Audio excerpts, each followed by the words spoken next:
नमस्कार दोस्तों, स्वागत है आप सभी का। तो आज हम अपने इस वीडियो में बात करने वाले हैं महाद्वीपीय प्रवाह सिद्धांत के बारे में, जो कि अल्फ्रेड वेगनर के द्वारा दिया गया था। तो सबसे पहले अल्फ्रेड वेगनर के विषय में थोड़ी सी जानकारी प्राप्त कर लेते हैं कि उनका बैकग्राउंड क्या था, वो किस पृष्ठभूमि से आते हैं। तो सबसे पहले जो उनका जो जहाँ पर जन्म जन्म हुआ था, जिस देश के वह जलवायुविद थे, उसका नाम है जर्मनी। तो जर्मनी के जलवायुविद वेगनर महोदय थे। उनके द्वारा सर्वप्रथम जो जलवायु के संबंध में विश्व के विभिन्न महाद्वीपों की जलवायु के संबंध में अध्ययन किया गया, और उनका प्रयास था कि विश्व के विभिन्न देशों में भिन्न भिन्न प्रकार की जलवायु विद्यमान है, तो उसको खोजने का प्रयास, इनके उसके विषय में शोध करने का प्रयास इस वेगनर महोदय के द्वारा किया गया था। परंतु उन्होंने इसके संबंध में अध्ययन करते करते अचानक से उनके द्वारा जब महाद्वीपों के विषय में देखा गया, महाद्वीपों को समझा गया, तो उन्होंने कुछ सभी महाद्वीपों के संबंध में कुछ ना कुछ सिमिलैरिटी, कुछ ना कुछ समानता दर्ज की और इस प्रकार से उन्होंने अपने सिद्धांत प्रकट किया, जिसको महाद्वीपीय विस्थापन सिद्धांत के नाम से जाना जाता है।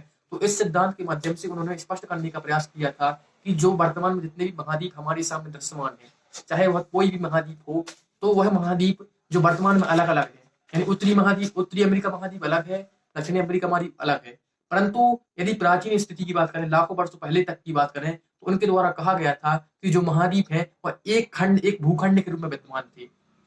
ठीक, तो उनके द्वारा ऐसा कहा गया था कि जो महाद्वीप वर्तमान में जो महाद्वीप अलग अलग है, वह क्या है, वह एक प्राचीन समय में एक भूखंड के रूप में विद्यमान थे, और जो महाद्वीप है वह वर्तमान में क्या कर रहे हैं, गति कर रहे हैं। जो महाद्वीप है उनकी गति रुकी नहीं है। ठीक, तो उनके द्वारा ऐसा अपना विचार प्रतिपादित किया गया था। तो इसको उन्होंने अपने विचार को अच्छी तरीके से समझाने के लिए, अच्छी तरीके से स्पष्ट करने के लिए, उन्होंने जो सिद्धांत दिया था महाद्वीपीय प्रवाह सिद्धांत, उसके माध्यम से बताया था कि जितने महाद्वीप जो कि वर्तमान में विद्यमान है, वह महाद्वीप सभी प्राचीन समय में एक ही जगह पर विद्यमान थे, एक ही भूखंड का हिस्सा हुआ करते थे, जिन्हें उन्होंने पैंजिया का नाम दिया था। मान के चलिए यह पृथ्वी है। ठीक, तो पृथ्वी के जो प्राचीन समय की यानी कार्बोनिफेरस युग, पृथ्वी के यदि हम इतिहास की बात करें, तो इतिहास में एक युग आता है कार्बोनिफेरस युग। तो कार्बोनिफेरस युग के पहले पृथ्वी का जो संपूर्ण महाद्वीप थे, वह इस रूप में, इस पेंजिया के रूप में विद्यमान थे। आप देख सकते हैं जो पेंजिया, यह जो भूखंड था, इसको जो कि दक्षिणी ध्रुव के पास में स्थित था, जिससे जहां पर आज अंटार्कटिका महाद्वीप है, वहां पर प्राचीन समय में लाखों वर्षों पहले पृथ्वी के इतिहास में सभी महाद्वीप इकट्ठा होकर उसको पेंजिया का नाम वेगनर महोदय के द्वारा प्रदान किया गया था। तो जो कि यह दक्षिणी ध्रुव है, दक्षिणी ध्रुव के पास में पेंजिया स्थित था, जिसमें जो सभी महाद्वीपों का जोड़ था। यानी उनने कहा था, वेगनर महोदय का मानना था कि जो वर्तमान में जो महाद्वीप है, यदि सभी महाद्वीप को यदि आप एक साथ जोड़ दीजिए, तो वह इस भूखंड के रूप में एक साथ जुड़ जाएंगे, एक पेंजिया के रूप में बन जाएंगे। तो उन्होंने कहा कि पेंजिया सबसे पहला भूखंड था, जो कि जिससे सभी महाद्वीप उत्पन्न हुए हैं। तो उनके द्वारा जो सिद्धांत दिया गया था, महाद्वीपीय विस्थापन सिद्धांत, महाद्वीपीय प्रवाह सिद्धांत, उसको देने का उद्देश्य यही था कि वह महाद्वीपों की उत्पत्ति के विषय में जानकारी प्रदान करना चाहते थे कि महाद्वीपों की उत्पत्ति किस प्रकार से हुई है, किस प्रकार से पर्वतों की उत्पत्ति हुई है, किस प्रकार से सागरों की उत्पत्ति हुई है। तो यह महाद्वीपीय प्रवाह सिद्धांत के माध्यम से हम समझ सकते हैं कि किस प्रकार से विभिन्न प्रकार के महाद्वीपों की उत्पत्ति हुई है, और किस प्रकार से सागरों की उत्पत्ति हुई, किस प्रकार से मूरदार बलित पर्वतों की, हिमालय जैसी पर्वत, रॉकी जैसी पर्वत, एंडीज जैसी पर्वतों की उत्पत्ति किस प्रकार से इस महाद्वीपीय प्रवाह के सिद्धांत के नाम के द्वारा समझी जा सकती है, स्पष्ट की जा सकती है। तो उन्होंने कहा था कि जब कार्बोनिफेरस युग आया था पृथ्वी के इतिहास में, एक युग था कार्बोनिफेरस युग, उसको आप जियोलॉजिकल टाइम हिस्ट्री के बारे में यदि आप पढ़ेंगे तो उसको स्पष्ट रूप से पढ़ लेंगे। परंतु यदि आप यहाँ पर स्पष्ट कर लीजिए कि जो कार्बोनिफेरस युग था, तो कार्बोनिफेरस युग में यह जो पेंजिया था, तो पेंजिया दो भागों में बट गया था। इसको जो कार्बोनिफेरस युग था, वो उसमें पेंजिया दो भागों में बट गया था। जो ऊपरी भाग था उसको वेगनर महोदय के द्वारा कहा गया था, ऊपरी भाग को लॉरेंसिया नाम दिया गया था, या फिर उसे अंगारा लैंड के नाम दे दिया गया था। इसके अलावा जो निचला भाग था उसे वेगनर महोदय के द्वारा गोंडवाना लैंड का नाम दिया गया था। तो वेगनर महोदय ने कहा था कि जो ऊपरी भाग है वह अंगारा लैंड या लॉरेंसिया है, और जो निचला भाग है उसे उन्होंने गोंडवाना लैंड का भाग कहा था। जब यह दोनों भाग टूट गए थे, जो कि कार्बोनिफेरस युग में हुआ था, तो इसके बीच में एक टेथिस सागर, यह एक जल भर गया था इसके बीच में, तो इसे इन्होंने टेथिस सागर का नाम दिया था। ठीक, तो यह स्थिति हो गई थी, मतलब कार्बोनिफेरस युग के पश्चात यह स्थिति बन गई थी। परंतु जब जुरासिक युग आया, पृथ्वी के टाइम स्केल में, पृथ्वी के इतिहास में एक जुरासिक युग आया था। जुरासिक युग यानी जब पृथ्वी पर आज मानव इंसान नहीं हुआ करते थे, जब पृथ्वी पर क्या थे, डायनासोर का निवास हुआ करता था। उस जुरासिक युग में क्या घटना हुई थी?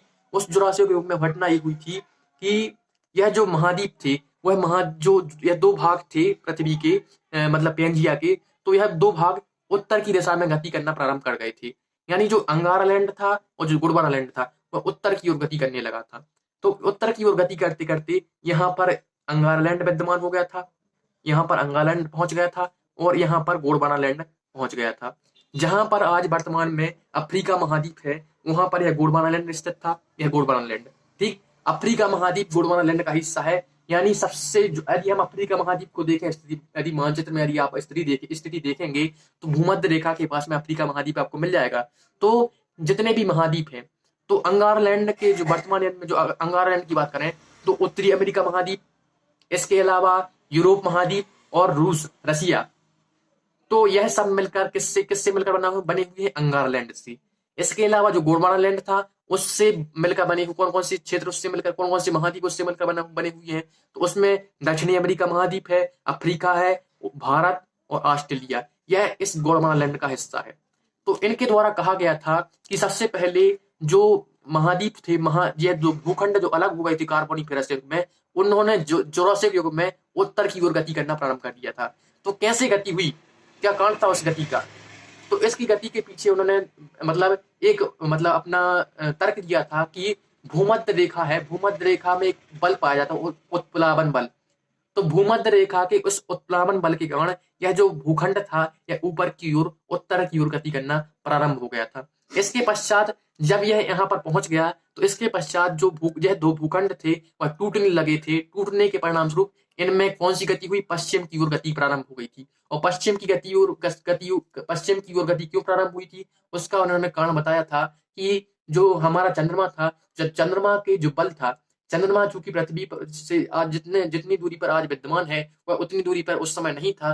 तो चंद्रमा का बल पृथ्वी पर लग रहा था, तो चंद्रमा का टाइडल फोर्स के परिणाम स्वरूप यह जो दो महाद्वीप थे, यह जो दो हिस्से थे, अंगारलैंड और गोंडवानालैंड, उन्होंने पश्चिम दिशा की ओर गति करना प्रारंभ कर दिया था। तो यह जो भाग जब टूटकर जब पश्चिम दिशा की ओर गति कर रहा था, और यह जब भाग टूटकर पश्चिम दिशा की ओर गति कर रहा था, तो इस वाले भाग से वर्तमान में उत्तरी अमेरिका महाद्वीप बना, और इस वाले भाग से दक्षिणी अमेरिका महाद्वीप का जन्म हुआ। और इस प्रकार से यह जो पश्चिम की ओर, जो कि उन्होंने दो बलों का प्रभाव माना था कि दो बल ही हैं जो पृथ्वी की महाद्वीप हैं उनकी गति के लिए सहायक हैं।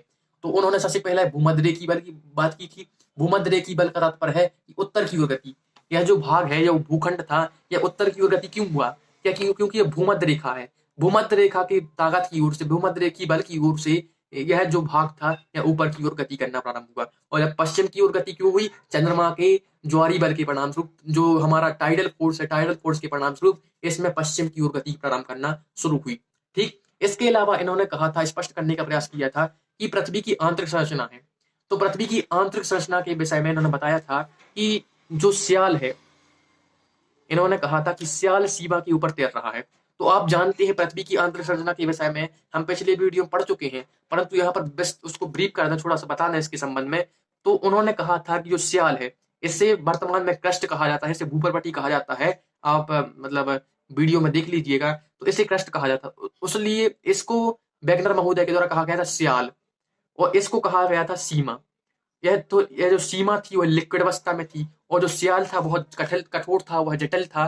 तो यह जो सियाल ऊपरी भाग था, यह सीमा के ऊपर तैर रहा था। जिस प्रकार से एक नाव होती है, जल के ऊपर तैरती है, उसी प्रकार से जो सियाल था, यह जो जटिल अवस्था में था, वह क्या था? कठोर था, उसकी चट्टानें ठोस थी। तो यह जो सियाल, यह सीमा के ऊपर, जो कि लिक्विड अवस्था में थी, उसके ऊपर तैर रहा था।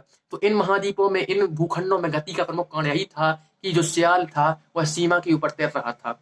परंतु इस सिद्धांत के माध्यम से उन्होंने 3 शक्तियों का सहारा लेते हुए अपने सिद्धांत को प्रकट करने का प्रयास किया और सिद्धांत के माध्यम से यह स्पष्ट कर दिया। इन्होंने मतलब जो महाद्वीपीय प्रवाह सिद्धांत है उसके माध्यम से यह स्पष्ट करने का प्रयास किया था कि किस प्रकार से जो महाद्वीप वर्तमान की स्थिति आप देखिए इस मानचित्र के माध्यम से इस आपको स्पष्ट हो जाएगा कि वर्तमान महाद्वीप की स्थिति क्या है। तो वर्तमान महाद्वीप की स्थिति इस प्रकार से बनी हुई है। यहाँ पर जो एंडीज पर्वत है, यहाँ पर रॉकीज पर्वत है, यहाँ पर हिमालय पर्वत है और विभिन्न प्रकार के महाद्वीप आप इस चित्र में देख सकते हैं। आप इससे भलीभांति रूप से परिचित होंगे और यदि आप नहीं परिचित हों तो इसको अच्छे तरीके से आप देख लीजिएगा।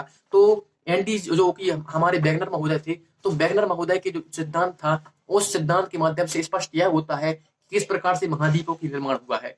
तो महाद्वीपों के निर्माण के लिए उन्होंने स्पष्ट रूप से बता दिया कि वर्तमान जो प्राचीन समय में एक पैंजिया जो कि संपूर्ण भूखंड हुआ करता था, यदि उन्होंने कहा है यदि सभी महाद्वीपों को यदि आप एक साथ रख लीजिए, चाहे यूरोप महाद्वीप है चाहे एशिया महाद्वीप, सबको इकट्ठा कर लीजिए आप, तो इकट्ठा करने के पश्चात एक भूखंड का जन्म होगा जिसको उन्होंने पैंजिया नाम दिया था। और पैंजिया 2 भागों में बट गया था। ऊपरी भाग था उन्होंने लॉरेंसिया या फिर अंगारा लैंड जिसका नाम दिया था, तो वह जो ऊपरी भाग था और दक्षिण जो निचला भाग था जिसे गोंडवाना लैंड नाम दिया था।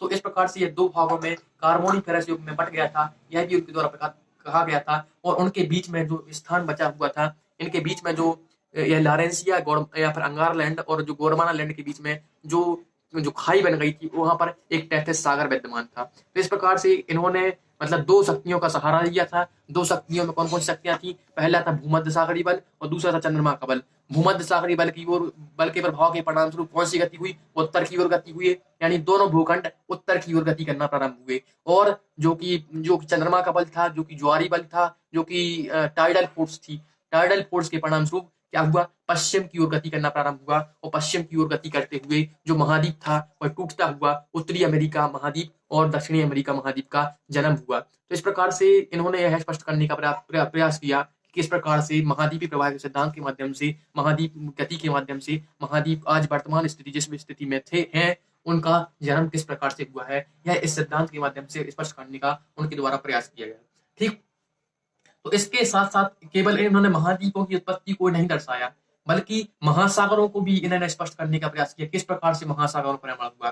तो इन्होंने कहा था कि जब यह जो पूरे इस क्षेत्र में क्या था, जल भरा हुआ था, यानी जो यह गोंडवाना लैंड था, यह लॉरेंसिया था, यह अंगारा लैंड था, इसके चारों ओर जल भरा हुआ था। जब यह जो पश्चिम की ओर यह हिस्सा यानी उत्तरी अमेरिका गति कर रहा था, तो इसके बीच में अटलांटिक महासागर का निर्माण हुआ। तो इस प्रकार से इन्होंने महासागरों की उत्पत्ति को भी दर्शाने का प्रयास किया।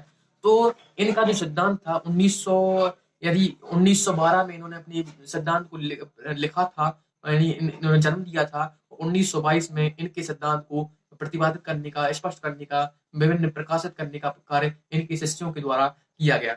तो 1922 में यह सिद्धांत विश्व के सामने आया और विश्व में एक खलबली मच गई थी। विश्व में एक पहली बार इस प्रकार के सिद्धांत का प्रतिपादन किसी वैज्ञानिक के द्वारा पहली बार किया गया था, जो कि केवल जलवायु शास्त्री थे। उनका प्रमुख कार्य था कि जलवायु का अध्ययन करना, परंतु जलवायु का अध्ययन करते करते उन्होंने पृथ्वी के महाद्वीपों की उत्पत्ति के संबंध में अध्ययन कर दिया।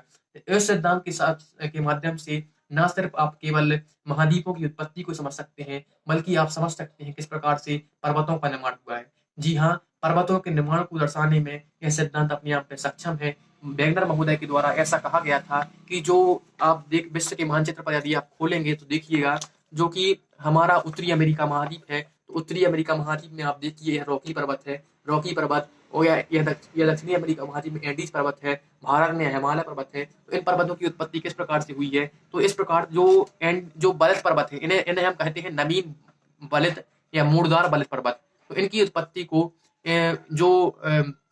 मतलब वैगनर महोदय थे, तो वैगनर महोदय ने इनकी उत्पत्ति को अपने सिद्धांत के माध्यम से दर्शाने का प्रयास किया था। इन्होंने कहा था कि इन्होंने हिमालय की उत्पत्ति को दर्शाया था। हिमालय की उत्पत्ति किस प्रकार से हुई? इनके द्वारा ऐसा कहा गया था कि यदि हिमालय पर्वत है तो यह जो मान के चलिए यह जो गोंडवाना लैंड का हिस्सा था। भारत कहाँ था? भारत प्राचीन समय में इस गोंडवाना लैंड के हिस्से के रूप में था, यहाँ पर छटा हुआ था। ठीक, तो भारत की जो प्लेट थी उसने इस ओर उत्तर की दिशा में गति करना प्रारंभ कर दिया था। और यहाँ पर जो वर्तमान में यूरेशियाई महाद्वीप है या फिर रूस है, चाइना है, तो इस भाग से यह जो भारत का जो प्रायद्वीपीय भारत था, प्रायद्वीप भी भारत धीरे धीरे आगे बढ़ता गया और यहाँ पर तैथिस सागर था वर्तमान, जो यहाँ पर आज हिमालय पर्वत है तो वहां पर तैथिस सागर विद्यमान था। तो किस प्रकार से तैथिस सागर से हिमालय पर्वत की उत्पत्ति हुई है, तो उन्होंने इसको बताया था कि पहले जो विभिन्न प्रकार की नदियां थी, नदियों के जल के द्वारा विभिन्न प्रकार का मलबा इस तैथिस सागर में जमा कर दिया गया था।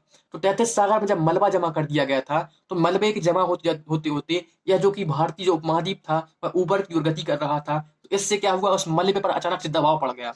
उस दबाव के परिणाम स्वरूप क्या हुआ, जो जो मलबा था वो अचानक से क्या हुआ, हिमालय पर्वत के रूप में, एक वलय के रूप में उठकर हमारे सामने आया। इसी प्रकार से इनके द्वारा मतलब जो रॉकीज पर्वत है और जो एंडीज पर्वत है उसकी उत्पत्ति को भी दर्शाया गया। क्योंकि आप रॉकीज पर्वत को देखिएगा कि यह जो कि उत्तरी अमेरिका महाद्वीप में रॉकीज पर्वत है, तो रॉकीज पर्वत को इनके द्वारा कहा गया था कि जब यह महाद्वीप जो कि पश्चिम की ओर गति कर रहे थे, और पश्चिम की ओर गति क्यों कर रहे थे, तो इसका कारण था चंद्रमा की शक्ति। चंद्रमा के जो जो ज्वारी बल था, जो जो टाइडल फोर्स थी, टाइडल फोर्स का परिणाम यही हुआ कि यह जो पश्चिम की ओर गति कर रहा था यह भाग, परंतु पश्चिम की ओर जो कि हमने बताया सियाल सीमा के ऊपर तैर रहा था, इनके द्वारा ऐसा कहा गया था। तो इनने कहा था कि रॉकी पर्वत की उत्पत्ति किस प्रकार से हुई है, तो इन्होंने कहा था कि सियाल ने सीमा के ऊपर तैरना बंद कर दिया था, यानी सियाल सीमा के ऊपर तैर रहा था, इसको इन्होंने बंद कर दिया था।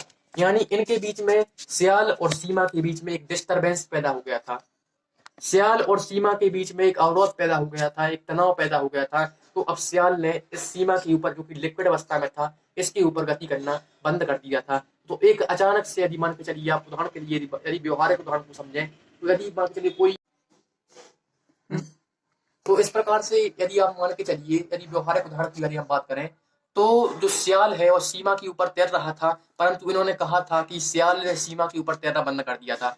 जैसे मान के चलिए यदि कोई 1000 किलोमीटर की रफ्तार से यदि कोई वस्तु गति कर रही है और अचानक से उसमें उसमें उसकी गति बंद हो जाए, उसकी गति में अवरोध पैदा हो जाए, तो क्या होगा, तो उसके बीच में जो मलबा था वह क्या अचानक से उठ गया था। वह मलबा उठने के परिणामस्वरूप रॉकी पर्वत का निर्माण हुआ। इसी प्रकार से एंडीज पर्वत का निर्माण इनके द्वारा बताया गया था। तो इस प्रकार से जो वर्तमान में यदि हम देखें, जो हमारा जो रॉकीज पर्वत है और एंडीज पर्वत है, तो उनने कहा था कि जो पश्चिम की ओर जब यह महाद्वीप, यानी जो कि अंगारलैंड का हिस्सा था, जो जो उत्तरी अमेरिका महाद्वीप और दक्षिणी अमेरिका महाद्वीप, जब इस पश्चिम की दिशा की वो चंद्रमा के बल के प्रभाव के कारण गति कर रहे थे, तो जो सियाल जो कि सीमा के ऊपर तैर रहा था उसने गति करना बंद कर दिया था। यानी जो सियाल था, जो ऊपरी परत थी, वह अचानक से उसमें क्या हो गया था, एक रेजिस्टेंस, एक गतिरोध पैदा हो गया था। तो इस गतिरोध के परिणाम स्वरूप एक इसमें अवरोध पैदा हो गया था। इस कारण से यह जो मलबा यहाँ पर जमा हुआ था, जो कि तैथिस सागर का मलबा था, वह क्या हो गया था, अचानक से क्या हो गया था, उठ गया था, एक मोड़ पड़ गया था, उसमें एक बदल पड़ गया था। तो इस प्रकार से इन्होंने जो वैगनर महोदय थे, तो वैगनर महोदय अपने इस सिद्धांत के माध्यम से यह स्पष्ट करने का उन्होंने प्रयास किया था किस प्रकार से महाद्वीपों की उत्पत्ति हुई है। इसके अलावा इस सिद्धांत जो कि महाद्वीपी प्रवाह सिद्धांत है, उस सिद्धांत के माध्यम से इन्होंने न सिर्फ महाद्वीपों की उत्पत्ति, बल्कि जो विभिन्न प्रकार के जो बलित पर्वत हैं, चाहे हिमालय की बात की हमने, रॉकी की बात की, या फिर हमने जो कि एंडीज पर्वत, तो इन सभी पर्वतों की उत्पत्ति को विषय में इन्होंने दर्शाने का प्रयास किया। परंतु इनके द्वारा जो पर्वतों की उत्पत्ति के संबंध में जो सिद्धांत दिया गया था, कि इन्होंने कहा था कि जो हिमालय की उत्पत्ति किस प्रकार से हुई है, किस प्रकार से एंडीज और रॉकीज पर्वत की उत्पत्ति हुई है, यह जो आधार इनके द्वारा प्रस्तुत किया गया था कि जो सियाल है, जो ऊपर वाला सियाल है, जो नीचे वाला सीमा है, तो यह भूपर पट्टी जो वर्तमान में है या क्रस्ट के ऊपर जो तैर रही थी, उसने तैरना बंद कर दिया था, इनके द्वारा ऐसा कहा गया था। परंतु वास्तविक रूप में ऐसा कभी हो नहीं सकता। यानी अचानक से कोई चीज तैरना शुरू कर दे, अचानक से कोई चीज तैरना बंद कर दे, यह अतार्किक प्रतीत होता है। इसको इनके द्वारा जो तर्क दिया गया था कि एंडीज पर्वत की उत्पत्ति एकदम से सियाल ने सीमा के ऊपर तैरना बंद कर दिया था, अवरोध उत्पन्न हो गया था, एक प्रतिरोध उत्पन्न हो गया था, इस कारण से इस रॉकीज और एंडीज पर्वत की उत्पत्ति हुई थी। यह जो तथ्य इनके द्वारा प्रकाशित किया गया था, इनके द्वारा बताया गया था, वह कहीं ना कहीं अतार्किक प्रतीत होता है, वह गलत भ्रामक प्रतीत होता है। इस प्रकार से इनका जो तथ्य था यह हमें गलत, उतना उचित प्रतीत नहीं होता है। परंतु इसके अलावा इन्होंने मोड़दार पर्वतों की उत्पत्ति के संबंध में दर्शाने का प्रयास किया, बताने का प्रयास किया, और महाद्वीपों की उत्पत्ति को इन्होंने भली भांति तरीके से किस प्रकार से महाद्वीप पैंजिया से निकले हुए हैं और उसको दर्शाने का, इन्होंने उसको बताने का जरूर प्रयास किया था। इसके अलावा इन्होंने अपने सिद्धांत के माध्यम से एक चीज और मतलब एक प्रमुख चीज की और दर्शाने का प्रयास किया था। आप विश्व के मानचित्र पर देखिएगा कि विभिन्न प्रकार के टापू हमारे सामने हैं। टापू के रूप में हमारे सामने जो कैरिबियाई देश है, इसमें वेस्ट इंडीज यहाँ पर देख सकते हैं आप। यहाँ पर वेस्ट इंडीज है। इसके अलावा यहाँ पर छोटा सा टापू के रूप में एक देश है जापान। यहाँ पर जो ताइवान देश है, यहाँ पर फिलीपींस है, इंडोनेशिया है। और इसके अलावा हमारा जो अंडमान अंडमान निकोबार द्वीप है। तो इनकी उत्पत्ति किस प्रकार से हुई है, इसको भी इन्होंने बताने का प्रयास किया था। तो इन्होंने कहा था कि इनकी उत्पत्ति इसलिए हुई है कि जब जो महाद्वीप थे वो पश्चिम की दिशा की ओर गति कर रहे थे, तो यह जो छोटे छोटे टापू थे, यह जो इनके यही इन्हीं महाद्वीपों के हिस्से हैं। परंतु यह जो गति कर रहे थे, पश्चिम की ओर जब बढ़ रहे थे, तो यह जो छोटे छोटे भाग थे, यह उनका साथ नहीं दे पाए, यह उनकी गति के बराबर नहीं चल पाए और यही छूट गए। मतलब जैसा कहते हैं ना, पूंछ किसी के बीच में, मतलब पूंछ के रूप में छूट गए थे। ठीक है। तो जब यह महाद्वीप पश्चिम की ओर गति कर रहे थे, तो यह जो छोटे छोटे टापू थे, छोटे छोटे जो आइलैंड थे, वह उनकी गति का सामना नहीं कर पाए थे और पीछे ही छूट गए थे, उनके पीछे छूट गए थे। उनकी गति का क्या कर रहे, उनकी गति का साथ नहीं ले पाए थे, इसलिए ये पीछे छूट गए थे। तो इस प्रकार से इन्होंने इन जो जापान या फिर फिलीपींस या फिर इंडोनेशिया जैसे छोटे छोटे जो आइलैंड देश हैं, इनको भी, इनकी उत्पत्ति को भी दर्शाने का प्रयास किया था। परंतु यह भी उत्पत्ति भी इनकी अतार्किक प्रतीत होती है। इनकी जो जो उत्पत्ति इनके विषय में बताने का प्रयास किया था कि छोटे टापू किस प्रकार से अचानक से छूट गए हैं, यह भी कोई मतलब इनके द्वारा बताया गया था, जो कि वर्तमान में सही प्रतीत नहीं होता है। क्योंकि इस सिद्धांत को दर्शाने के लिए वर्तमान में प्लेट टेक्टोनिक थ्योरी आ चुकी है। और प्लेट टेक्टोनिक थ्योरी जब आई थी, तो इसने बताया था कि किस प्रकार से ज्वालामुखी के माध्यम से इन टापुओं का निर्माण हुआ है। तो वैगनर महोदय के द्वारा जो प्रतिपादित किया गया था कि महाद्वीप पश्चिम की ओर गति कर रहे थे, और अचानक से जो छोटे छोटे जो टुकड़े हैं उनके, वही जो पीछे उन्हीं के रूप में, जो कि आज हमारे सामने टापू के रूप में है, आइसलैंड के रूप में है, वही छूट गए थे। तो यह एक अतार्किक, यह गलत प्रतीत होता है।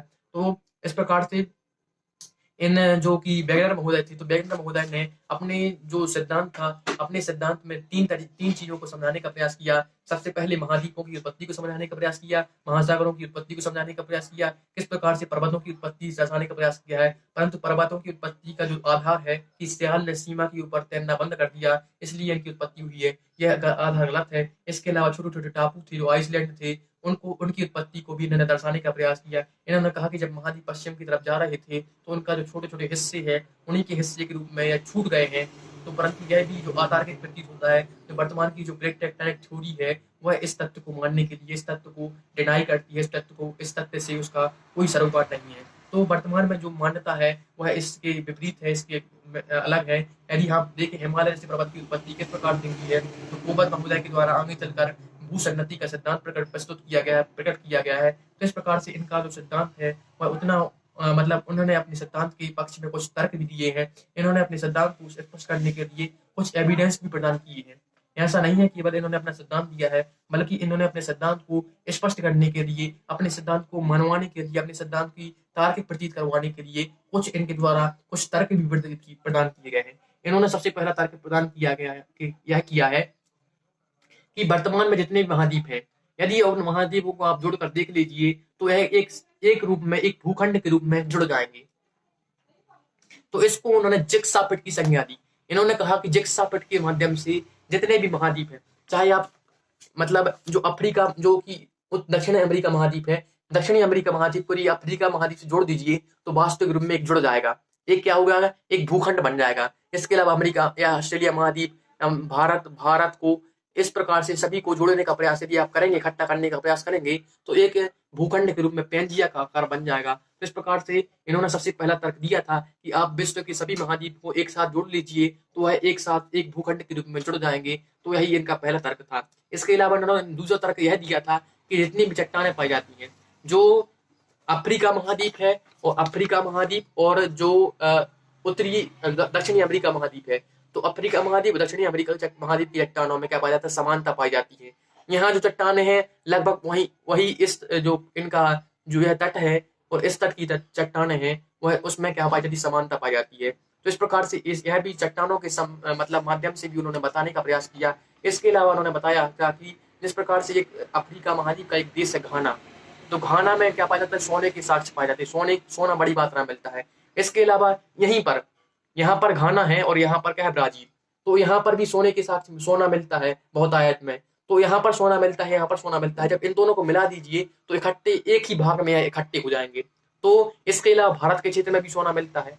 इसके अलावा ऑस्ट्रेलिया में कोलगाड़ी खाने हैं, भारत में कोलार की खाने कर्नाटक में स्थित हैं। तो यदि आप इन सबको इकट्ठा कर दीजिए तो यह गोंडवाना लैंड का हिस्सा बन जाएंगे।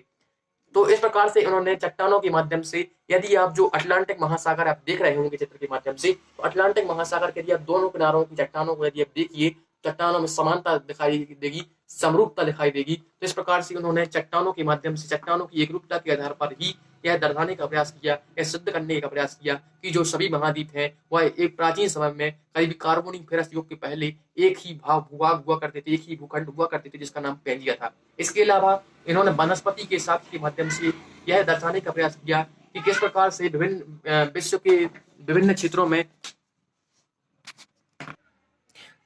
तो इस प्रकार से उन्होंने अपने जो सिद्धांत था, तो सिद्धांत में बताने का प्रयास किया था कि आप देख लीजिए कि अफ्रीका महाद्वीप में जो वनस्पतियां पाई जाती हैं और जो उत्तरी दक्षिणी अमेरिका महाद्वीप है, तो उनकी वनस्पतियों में समानता कुछ पाई जाती है। उन्होंने एक वनस्पति का उदाहरण दिया था।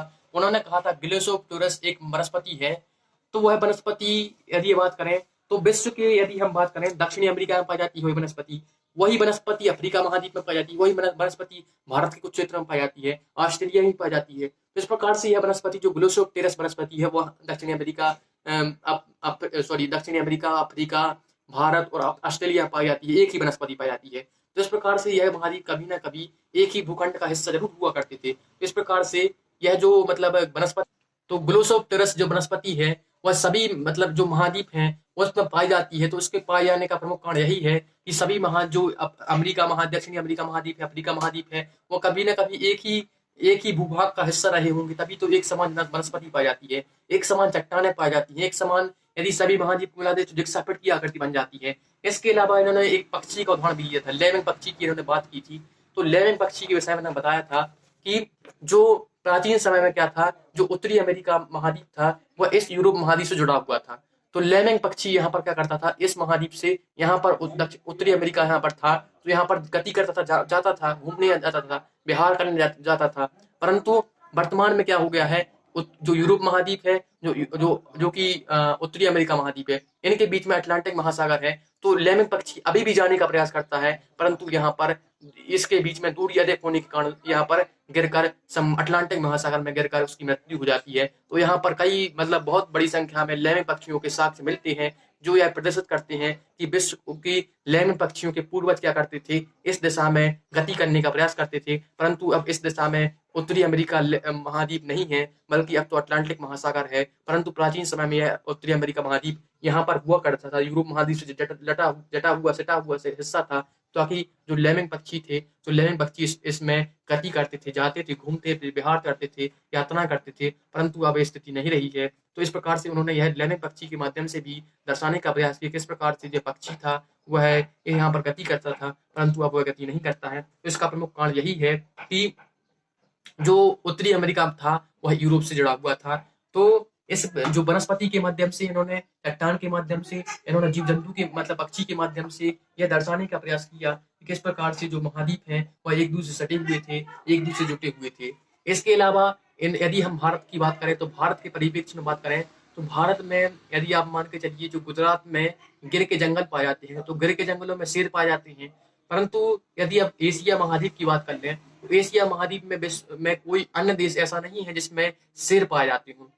शेर पाए जाना अफ्रीका महाद्वीप की विशेषता है, और भारत के में केवल एकमात्र एक ऐसी जगह है, एशिया महाद्वीप में केवल एकमात्र गिर के जंगल ऐसी जगह है जहां पर शेर पाए जाते हैं। तो कभी ना कभी ऐसी अवस्था रही होगी, ऐसी अवस्था थी कि जो हमारा भारत का जो हिस्सा था, यह हिस्सा था, यहाँ पर मेडागास्कर आप देख रहे होंगे, तो मेडागास्कर के पास यहाँ पर भारत जुड़ा हुआ था, सटा हुआ था। इसलिए जो गिर के जंगल थे, तो गिर के जंगल में वही स्थितियां वर्तमान में विद्यमान है जो कि अफ्रीका महाद्वीप में विद्यमान है। इसलिए शेर केवल गिर के जंगलों में पाए जाते हैं। इसके अलावा सोने का उदाहरण भी आप ले सकते हैं कि सोने की खानें ब्राजील में पाई जाती हैं, घाना अफ्रीका महाद्वीप के घाना में पाई जाती हैं, अफ्रीका की कुलगाड़ी में पाई जाती हैं, भारत में कर्नाटक में कोलार में पाई जाती हैं। तो इसका प्रमुख कारण यही है कि जो प्राचीन समय में जो गोंडवाना लैंड था, तो गोंडवाना लैंड का हिस्सा के रूप में जो वर्तमान में यदि आप इन सभी महाद्वीप में जहाँ पे सोना पाया जाता है, यदि आप इनको इकट्ठा कर दीजिए तो यह वर्तमान की जो गोंडवाना लैंड है तो गोंडवाना लैंड का हिस्सा जरूर बन जाएंगे। ठीक, तो इसके अलावा इन्होंने चट्टान के माध्यम से, वनस्पति के माध्यम, बिलोसोफिस्टोरस वनस्पति के माध्यम से, जीव जंतु के माध्यम से, पक्षी लैमेम पक्षी के माध्यम से, चट्टान के माध्यम से, सोने की खानों के माध्यम से और लैमेम पक्षी के द्वारा और जिग्सा फिट की आकृति से यह स्पष्ट करने का प्रयास किया किस प्रकार से जो सभी महाद्वीप जो कि महाद्वीप थे वह एक साथ जुड़े हुए थे, एक ही भूखंड के रूप में विद्यमान थे जिसका नाम पेंजिया था। ठीक, तो इस प्रकार से जो वैगनर महोदय थे, तो वैगनर महोदय ने अपने सिद्धांत जो कि महाद्वीपीय प्रवाह सिद्धांत था, महाद्वीपीय प्रवाह सिद्धांत को बताने के संदर्भ में उन्होंने अपने इस जो महाद्वीपीय प्रवाह सिद्धांत है उसको सार्थक सिद्ध करने में, उसको सही सिद्ध करने में उन्होंने कुछ तर्क दिए हैं। जो तर्कों को उन्होंने कुछ उनके द्वारा कुछ साक्ष्य प्रदान किए गए थे जिसको मैंने आपको समझाने का प्रयास किया। इसके अलावा एक साक्ष्य उनके द्वारा और दिया गया था, उनके द्वारा कहा गया था कि जो यूरोप महाद्वीप है, तो यूरोप महाद्वीप क्या है, शीतल जलवायु वाला देश है, वहां पर बर्फ जमी रहती है, ठंड रहती है, परंतु वहां पर कोयला का साक्ष्य मिलता है, कोयला की खदानें वहां पर पाई जाती हैं। तो कोयला एक गर्म देशों की विशेषता है, गर्म देशों में ही कोयला पाया जाता है, ठंडे देशों में कोयला पाया जाना संभव नहीं है। और संभव तभी हो सकता है जब यूरोप महाद्वीप कभी ना कभी क्या होगा, भूमध्य रेखा के पास में रहा हो। यानी यूरोप महाद्वीप में कोयला पाए जाने को, कोयला का खदानें पाया जाना इसी बात की ओर इंगित करता है कि कभी ना कभी वह क्षेत्र मतलब भूमध्य रेखा के पास जरूर रहा होगा, क्योंकि कोयला बनने की प्रक्रिया यह होती है कि लाखों वर्षों तक जो जीव जंतु की जो हड्डियां होती हैं, जो पेड़ पौधों की जो जीवाश्म होते हैं, वह क्या हो जाते, सड़ते जाते हैं, गलते जाते हैं और उन पर हजारों वर्षों तक दबाव बना रहता है, तापमान अधिक होता है। तो तापमान अधिक होना कोयला बनाने की निशानी है। यदि तापमान अधिक नहीं होगा तो कोयला नहीं बन सकता है। तो इस प्रकार कोयला पाया जाना भूमध्य रेखा के देशों की निशानी है, परंतु यदि यूरोप महाद्वीप में कोयला पाया जाता है, अमेरिका महाद्वीप में के क्षेत्रों में कोयला पाया जाता है, तो इस प्रकार से यह इसी बात का ओर इंगित करता है कि यह देश कभी क्या भूमध्य रेखा की ओर रहे होंगे, भूमध्य रेखा के पास रहे होंगे और कभी भूमध्य रेखा की ओर यहाँ पर अमेरिका रहा होगा और इसका जो कि पेंजिया था, पेंजिया का भाग जरूर यहाँ पर रहा होगा और इसके अंगारलैंड और गोंडवाना लैंड यहीं पर रहे होंगे। तो इसलिए यहाँ पर कोयला यूरोप महाद्वीप में ठंडे क्षेत्रों में भी पाया जाता है। इस प्रकार से यह कुछ साक्ष्यों के माध्यम से, कुछ तर्कों के माध्यम से जो वैगनर महोदय थे, तो वैगनर महोदय ने अपने जो सिद्धांत था उसको सही साबित करने का, उसको सार्थक सिद्ध करने का प्रयास किया, परंतु उन सिद्धांत में कुछ कमियां पाई जाती हैं। क्या चंद्रमा का जो बल है क्या पृथ्वी पर आज नहीं लग रहा है? क्या जो टाइडल फोर्स है वह आज कार्य नहीं कर रही है? तो यह एक अपने आप में एक सवाल है। तो इसके अलावा इनके द्वारा दूसरा वर्ग दिया गया था, उनके द्वारा कहा गया था भूमध्य रेखीय बल ही जो प्रमुख कारण था जिसके कारण गति हो रही थी, जो महाद्वीप थे उत्तर की ओर गति कर रहे थे, तो भूमध्य रेखीय बल तो आज भी विद्यमान है। तो क्या भूमध्य रेखीय बल उस समय गति मतलब आज गति नहीं कर रहा है क्या?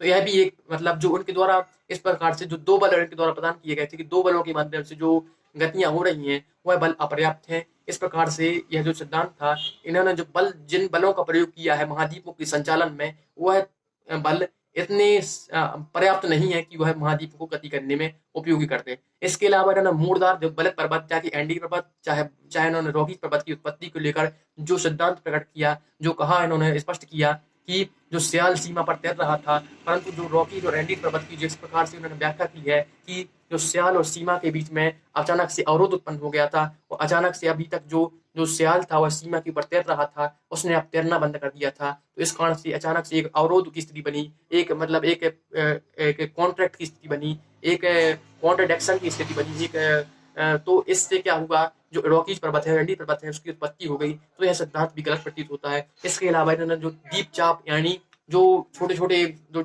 आइसलैंड हैं उनकी उत्पत्ति को लेकर जो बताया था कि वह जो महाद्वीप जब पश्चिम की ओर जा रहे थे तो इनके हिस्से के रूप में जो यह छूटे हुए हिस्से हैं, तो इसको भी जो वर्तमान प्लेट टेक्टोनिक सिद्धांत है, थ्योरी है, वह नकारती है। तो इस प्रकार से इनके द्वारा जो सिद्धांत दिया गया था वह कुछ ना कुछ उसकी आलोचना है, कुछ कमियां हैं, परंतु इसके बावजूद भी पहली बार इनके द्वारा 1922 में यह प्रयास किया गया था, वह अपने आप में अप्रतिम है। वह प्रयास उनके द्वारा सराहनीय है, क्योंकि इससे पहले भारत विश्व के लोगों को इसका बारे में ज्ञान नहीं था कि जो महाद्वीप है वह अभी भी क्या कर रहे हैं, गति कर रहे हैं।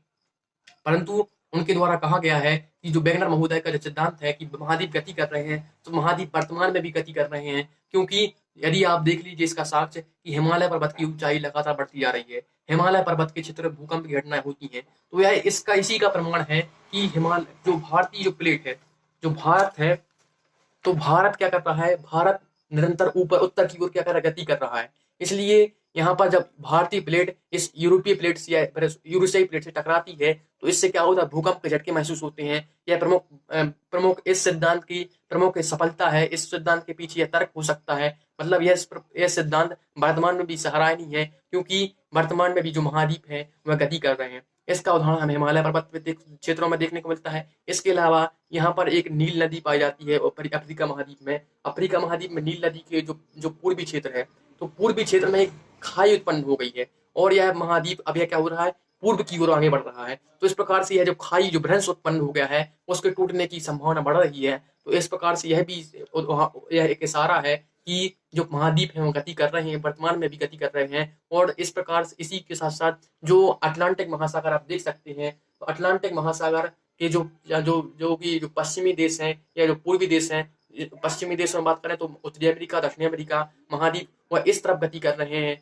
और जो इसलिए जो अटलांटिक महासागर है, अटलांटिक महासागर की क्या हो रही है, लंबाई चौड़ाई बढ़ रही है। अटलांटिक महासागर स्प्रेड कर रहा है, फैल रहा है, और पश्चिमी जो प्रशांत महासागर है वह क्या कर रहा है, सिकुड़ रहा है। तो इस प्रकार अटलांटिक महासागर का फैलना तो इसी को ओर इंगित करता है, इसी की ओर हमें यह प्रमाणित करता है कि जो महाद्वीप है वह गति कर रहे हैं। तो इस प्रकार से जो महाद्वीपीय प्रवाह सिद्धांत है, महाद्वीपीय गति का सिद्धांत है, और जो इनके द्वारा सिद्धांत जो थ्योरी प्रदान की गई है वह वास्तविक अर्थ में इसका मतलब पूर्ण रूप से सही प्रतीत नहीं होती है, परंतु इसके बावजूद भी अपना इस थ्योरी का अपना अलग महत्व है। अब इनके द्वारा जो सिद्धांत दिया गया है उसकी अलग प्रमाणिकता है, जिसके साक्ष्य वर्तमान में मिलते हैं, और वर्तमान में भी जो महाद्वीप हैं वह गति कर रहे हैं। तो इनके द्वारा सिद्धांत दिया गया था और वर्तमान में भी प्रमाणित प्रतीत होता है। धन्यवाद।